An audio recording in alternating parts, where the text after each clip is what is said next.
Seja muito bem-vindo ao canal Farmacologia Fácil, aqui do YouTube, que traz toda semana uma aula nova sobre farmacologia, fisiologia e terapêutica para você. Eu sou o professor José, professor de Farmacologia e Fisiologia há mais de 10 anos e professor da plataforma Farmacologia Aplicada R2A, que você pode conhecer mais clicando no link aqui na descrição desse vídeo. Bom, a aula de hoje é uma aula que vai falar um pouco mais sobre uma classe de medicamentos muito importante hoje para a clínica. Por quê? Não só pelo emprego, pela larga escala de utilização em todo o mundo, mas porque eles são únicos. Eles são únicos no que fazem. Então nós vamos trabalhar um pouco mais, vamos falar um pouco mais sobre a classe dos opioides. Bora comigo então? Vamos para a aula!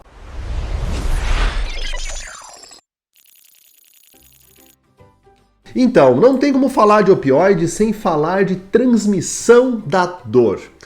Tudo começa quando ocorre algum estímulo periférico em algum tecido e que gera, assim, uma resposta sensorial. Não necessariamente precisa ser uma lesão. A gente se engana que a dor ela é transmitida apenas numa lesão. Não. Ela pode ser estimulada, por exemplo, por células que respondem à pressão. Uma pressão mecânica, apertando o dedo, por exemplo, você pode receber o estímulo da dor lá no sistema nervoso central. Mas não quer dizer que essa dor perdure por muito tempo, porque para a dor perdurar, nós já vamos entender, precisa ser estimulada uma fibra diferente, que está envolvida sim no processo anti-inflamatório, no processo inflamatório, melhor dizendo. Então, quando tem um ponto de estímulo periférico, esse estímulo, essa algesia causada naquele local é transmitida para fibras sensoriais adjacentes, paralelas àquele ponto. Isso é a hiperalgesia, a área de hiperalgesia secundária, que façam que o estímulo aumente para que seja mais percebido no sistema nervoso central. Essa zona de hiperalgesia e a área de hiperalgesia secundária podem ser estimuladas por um estímulo térmico, químico, mecânico e vai transmitir então os sinais da dor através então das fibras da dor. Nós temos dois conjuntos de fibras principalmente, as fibras A, e as fibras C. As fibras A são distribuídas entre fibras A delta e fibras A beta. E a fibra C não tem nenhuma subdivisão.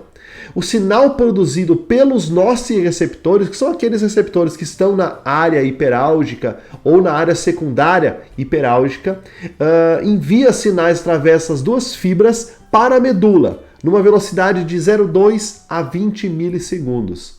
A resposta inflamatória, que é oriunda do processo lesivo, libera substâncias pró-álgicas, ou seja, substâncias que vão estimular a transmissão da dor, especialmente pela fibra C. Então ocorre uma estimulação da fibra C, principalmente, e por isso que a dor perdura por mais tempo. Nós podemos entender como a fibra A, a fibra da dor aguda, aquela dor rápida, aquela dor intensa e rápida nos primeiros minutos. E a fibra C como a fibra responsável pela dor tardia, aquela dor que perdura por mais tempo na forma de queimação. Os opioides endógenos são capazes de diminuir a expansão da área de transmissão lá no começo, a área secundária hiperálgica, e também de diminuir a transmissão medular. Nós já vamos entender um pouquinho mais sobre isso, e se não nesse vídeo, nos próximos vídeos aqui do nosso perfil. Por isso, inscrevam-se já, cliquem em inscrever-se, ativem as notificações, tem muita aula nova saindo no próximo mês e nesse mês agora, que você vai entender muito mais sobre o mecanismo dos opioides. Então aproveite, se inscreve. Bom, essa transmissão nervosa sensorial da dor, ela entra pela região dorsal da medula e vai encontrar dois conjuntos de neurônios diferentes. Um neurônio que vai atravessar, transpassar a medula e ascender, subir para o sistema nervoso central, e um neurônio, um interneurônio, que vai conectar ele com neurônios motores. Claro, o reflexo, eu botei a mão na chapa quente, por exemplo, senti dor e já tirei. Por que é tão rápido o meu reflexo quando eu tenho um estímulo doloroso? Porque tem esse retorno motor aqui que sai pela região ventral da medula e que já faz o reflexo motor. Bom, esse neurônio que sobe para o sistema nervoso central leva a informação para os núcleos da percepção da dor lá no sistema nervoso central. Mas note que tem alguns neurônios que descem, olha só, neurônios descendentes, ó, pela formação reticular, pela medula retroventral e que descem até a região aonde entrou as fibras da dor, a transmissão dolorosa na medula. E aqui, pessoal, tem uma resposta inibitória. Esses neurônios descendentes levam substâncias que diminuem a transmissão dolorosa. Já faz a passagem medular da dor sendo menorzinha. Senão, qualquer lesãozinha na periferia, a gente ia, desmaiar de dor. Muita dor, então assim eu diminuo a dor já com essa via descendente. E aí essa dor no sistema nervoso central, ela é interpretada.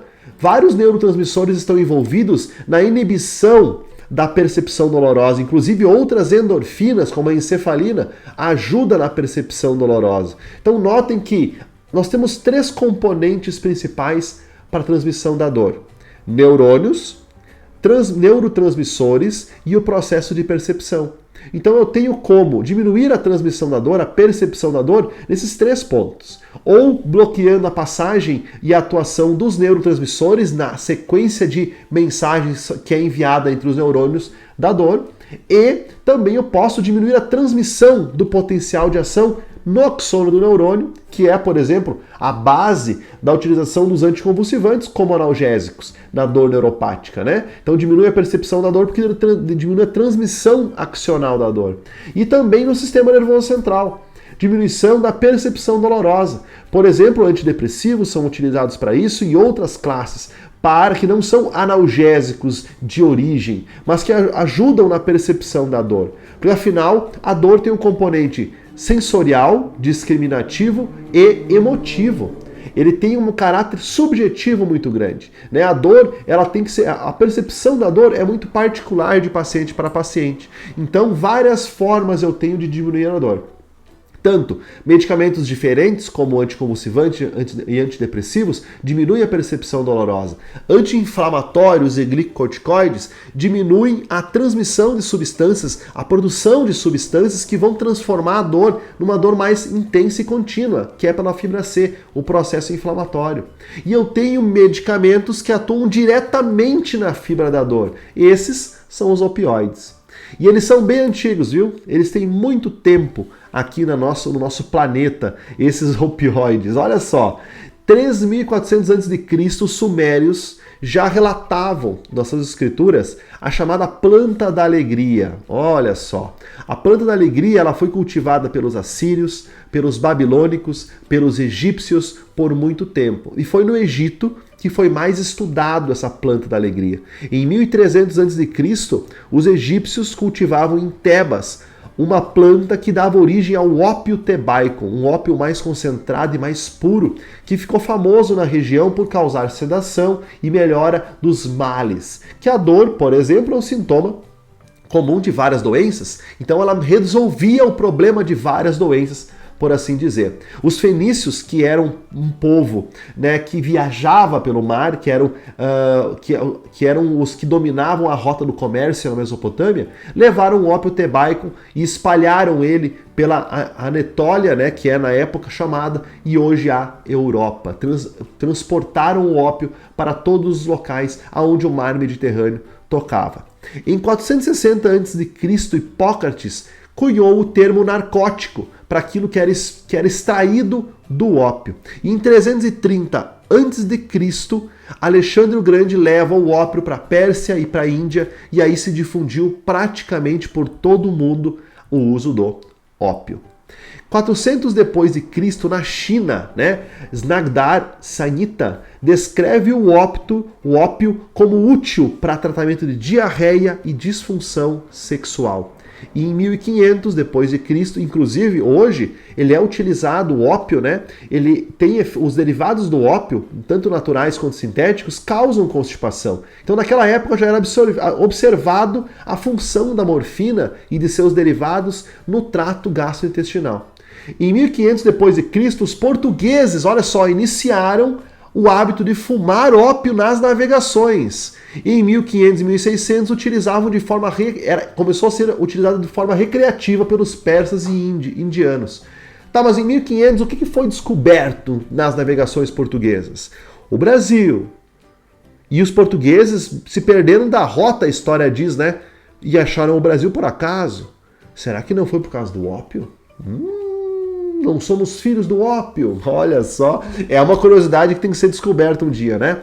No século XVI, Paracelso, o pai da farmácia, juntou o ópio, sucos cítricos e quinaessência de ouro e criou o primeiro medicamento à base de ópio, enfim, utilizado lá e concentrado, o chamado láudano, o primeiro analgésico documentado, né, em escrituras antigas. Em 1680 d.C., Thomas Sydenham juntou ópio, vinho de cerveja, ervas e criou um analgésico forte. E daí, a partir daí, ele foi entendido como um remédio analgésico.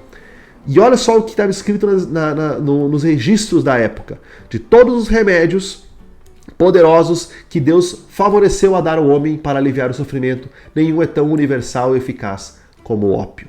Bom, só essa frase já diz tudo do que era considerado, né, naquela época, o ópio. No século XVIII, Laine, discípulo de Paracelso, introduziu o termo indutor do sono, graças ao aumento da dose dos concentrados do ópio e a percepção que ele tinha esse poder de induzir o sono. E aí classificou a planta que dava origem ao ópio só no século XVIII. Laine, ele classificou como papáver sonífero, por causa do efeito sedativo. Show? Muito bem, em 1803, Frederick Serturner dissolveu os ácidos e neutralizou com amônia aquilo que era extraído do ópio e assim sintetizou a morfina. Em 1923, a Merck inicia o comércio dela e em 1943, Alexandre Wood fez a injeção de morfina sintética. A partir daí, em 1874, houve uma grande mudança da história dos opioides, porque não se sabia o mecanismo pelo qual ele fazia o efeito. Apenas o efeito propriamente dito no organismo cada vez mais era documentado. Analgésico, sedativo, já tinha cunhado o termo narcótico, indutor do sono, mas o mecanismo não se conhecia. Até que Charles Wright sintetizou a heroína. Ele ferveu a morfina e gerou então essa droga que nos Estados Unidos, na década de 1940 e 1960, causou um intenso combate à drogadição. Pela pandemia, literalmente, pela pandemia que aconteceu de viciados em heroína. Pela endemia, melhor dizendo, de viciados em heroína. Então, o governo americano, na época, Nixon, ele investiu milhões de dólares no estudo dos opioides para tentar desenvolver um antagonista, um antídoto a quem utilizava heroína. E de quebra, descobriram todo o sistema de conexão, sistema alvo dos opioides. Bom, assim se criou os antagonistas opioides, naloxona e naltrexona. Se criou em 1960, o Paul Janssen, né, criou o fentanil, um dos opioides sintéticos mais importantes na atualidade, e se descobriu o mecanismo de ação pelo qual os opioides atuam. Além disso, então, se definiu o que são opiáceos e opioides. Opiáceo ou opiácidos são opioides naturais, aqueles que vêm da planta, que vêm do ópio. Por exemplo, a papaverina, a tebaína, a codeína e a morfina. Todos os outros que não vêm da planta são sintetizados a partir dos naturais, ou sintéticos que não são a partir dos opioides naturais, mas têm efeito opioide, são considerados opioides. Então, toda substância natural, semissintética ou sintética que age nos receptores da morfina, o opioide natural mais conhecido, é considerado um opioide. Claro que usualmente a gente trata todos eles como opioides, fica mais fácil, né, e mais simples de entender. Bom, aonde agem os opioides? Uma explicação básica para você. Existem alguns locais que os opioides vão atuar e um receptor principalmente. Nós temos o principal receptor opioide chamado de Mi. E o receptor Mi, ele pode apresentar efeitos ativadores ou desativadores de processos celulares. Onde está o receptor Mi? Bom, ele está no local próximo aonde ocorre a transmissão da dor, lá próximo dos nossos receptores. Ele está no neurônio pré-sináptico, chegando na medula, aquele neurônio que está entrando na medula para levar o sinal da dor, e no neurônio pós-sináptico, aquele que vai mandar o sinal para o sistema nervoso central. Bom, sendo assim, o opioide age diretamente nas fibras que transmitem a dor. Ele vai agir primeiro na região periférica, lá onde aconteceu a lesão, onde aconteceu um estímulo nociceptivo. Lá, quando ele ativa o receptor Mi, ele diminui a transmissão do potencial da dor. Então aquela zona hiperálgica secundária diminui. Olha só. Lá na medula, o opioide também atua no neurônio pré-sináptico. Então aquela mensagem vai chegando, entra na medula, quando vai liberar o neurotransmissor, é um potencial de ação. Ele vai ter que abrir um canal de cálcio para fazer a exocitose de vesículas com o neurotransmissor, por exemplo, o glutamato. Então, pessoal, aquele neurônio tem na parte pré-sináptica, na região pré-sináptica, também receptores Mi. Então os opioides vão ligar no receptor Mi e aquele receptor Mi vai inibir a abertura de canal de cálcio, diminuindo a entrada do cálcio e assim diminuindo a saída das vesículas, mexendo com a concentração do neurotransmissor excitatório. Então, além de diminuir a região hiperálgica secundária, lá no começo, também inibe a liberação do neurotransmissor na medula. E por fim, no neurônio pós-sináptico, o opioide vai estimular, quando ativa o receptor Mi, estimula a abertura de canais de potássio. E o potássio, o canal de potássio é um canal de efluxo. Então ele tira cargas positivas de dentro do neurônio pós para fora. Isso causa uma eletronegatividade maior no neurônio pós-sináptico e dificulta a passagem da dor. Então os opioides vão atuar lá na periferia, próximo dos nossos receptores, na medula, no neurônio pré e no neurônio pós, sempre impedindo a passagem da dor diretamente nas fibras da dor. Então ele não é anestésico, ele não limita o movimento, ele é analgésico puro. E também alguns opioides e os opioides endógenos sempre vão atuar no sistema nervoso central. De lá que vem a maioria dos efeitos adversos dos opioides, como por exemplo depressão respiratória, o vício, a dependência e outros processos do sistema nervoso central. Na periferia, os opioides vão atuar também no trato gastrointestinal e geniturinário, causando retenção urinária e também constipação. Show? Essa foi uma revisão básica dessa classe maravilhosa de fármacos que tratam a dor. Se você quer saber mais sobre opioides, quer aprofundar o seu conhecimento sobre cada um deles, saber a diferença deles, deixa aqui nos comentários. Pede para mim uma aula específica de um deles ou para falar mais da diferença entre os opioides, o que é um opioide fraco, o que é um opioide forte, ou por exemplo, o emprego terapêutico dos opioides. Deixa no comentário, pede para mim, compartilha esse vídeo com os amigos, vamos bombar o nosso canal aqui do YouTube e já se inscreve e ativa as notificações. Um grande abraço, aqui fica o Professor José e até o próximo vídeo.